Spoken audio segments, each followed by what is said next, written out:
We were. Yeah. And that's one of the things that... And then I've taken magazines to task, and by all means, Ray Benzino and Dave Mays, you're able to come on the show and give your side of the side of the story if you would like to. It's always an open invitation for everybody. But I just recently took Vibe magazine to task for the little blurb that they just recently put in the magazine with Sierra on the cover, and Bernie Mac and Isaac Hayes passed away. Mm. And they were relegated to like not even a full page. Eighth of a column. An eighth of a column, and Danielle Smith's editor's column is way bigger than the mention of two of the most iconic people in the history of their genres of what they did. Isaac Hayes musically and Bernie Mac with comedy.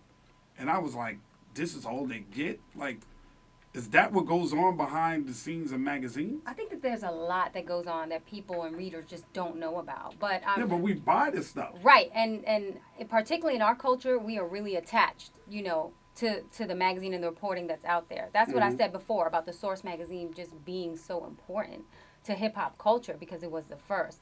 So I think that, a lot of people are surprised when they find out that all of this stuff is really going down behind the scenes. Right. Like how was stories placed and who got a story in a magazine. Right. And all that. What about with the Power 30? The Power 30 issue, which I talk a lot about in the book. Was that it is something to laugh about. What? What? I'm going to break a lot of hearts right now because I know people would take that magazine and be like, look, I'm number 3 or I'm number 4. Right. But a lot of that was kind of and we would spend a lot of time as editors doing the research for that stuff and putting it together. And everything is pretty much justified. And that was the art. The art was taking the craziness and then justifying it, and saying, oh, this is why we did that. But it just wasn't what everyone thought it was. Now, on another Not note, when I was there. We did our best to fight against that.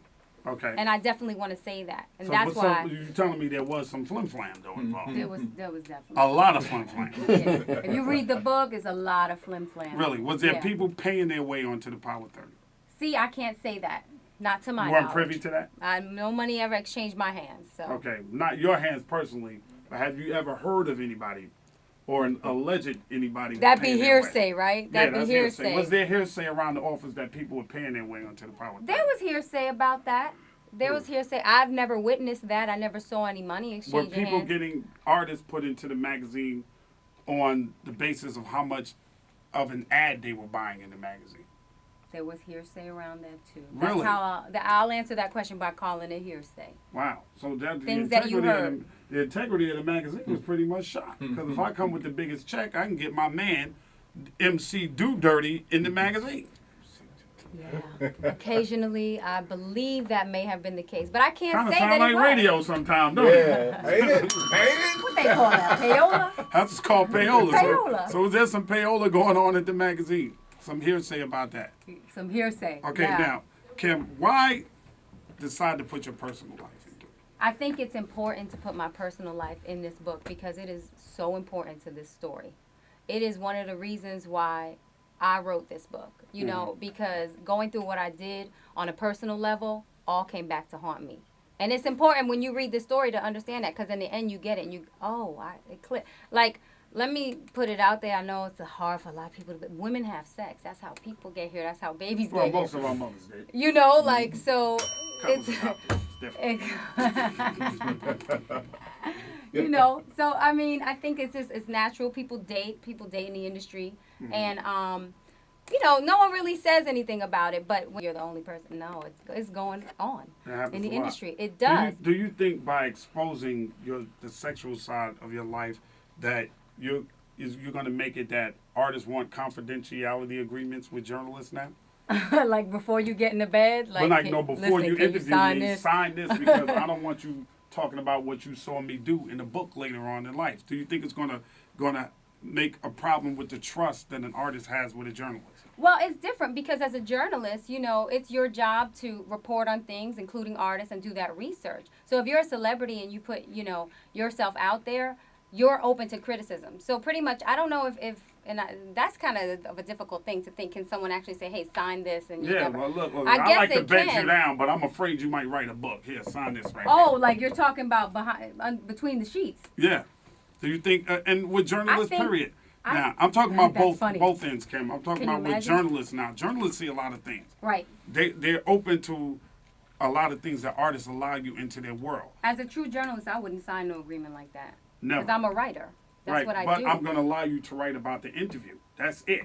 Right, yeah. Oh, But definitely. but if you on the tour bus and you see me bouncing around Right, with chicks, right. later on 10 years from now, I don't want you writing about me bouncing around with chicks. I think people have probably started taking steps to already do that. Really? Wow. You think so? Yeah, I thought I read that 50 bought the rights to his baby mother. Oh, yeah, he bought her rights Oh, a long yeah. time ago. Give me that. Did it bother you at all, or did you think about the fact, before you mentioned your affair with Nas, that he was married? Well, he wasn't married.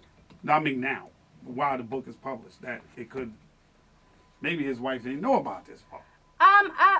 I would think that she probably knew. I don't know. I don't know what goes on, between them. But it's part of my story, and I don't think there's anything that could damage that. So I don't feel that way. And you know it as well as we do, that the second you mention 50 Cent, he's going to respond. Always. And not in a very That's what- flattering. that's so what why, he does. So why even mention 50? That it's the truth. It's a very critical part of the story, especially the way it plays out. Because he kind of mentioned me on a radio station. Right. And that's how the stuff came to a head at the source. When I knew him, none of that Eminem Benzino stuff was going on. Mhm. And then just imagine, after all of that, after everything is done and you don't talk to that person anymore and you get this job, because it was before I got the editor-in-chief job. That's another important point. Then all of a sudden it becomes a grenade that team throws sort of in the war. And that's what it was for me. And that's why, and I don't want to give away too much of the story. If you had to do it all over again, Right. would you involve yourself with artists? You know what? I never want to say I have any regrets, because I think that everything is a part of who you are. And for me, all of my experiences were just what they were. I didn't look at it like this person is an artist. Oh my God. Right. That was my private later on- life. That later was outside of what I did at the magazine. Later on in your career, it got thrown back in your face. It sure did. So would you recommend that women who are journalists stay clear of having relationships with artists? I would recommend that women who are journalists do what they do and make sure that in their own personal life, and make sure that they're not ashamed of anything they do. That's the big thing. People are ashamed of it. If you do it and then you have no shame in your game, then it's all good, because when you go to work, you go to work, and everything that happens at work has nothing to do with your personal life. Right. That's my opinion. Yeah, I agree 100%. What? But do you think do you think your integrity is damaged when, as a journalist, as a journalist, any journalist, a male Right. or female, when you have an affair with an artist? What?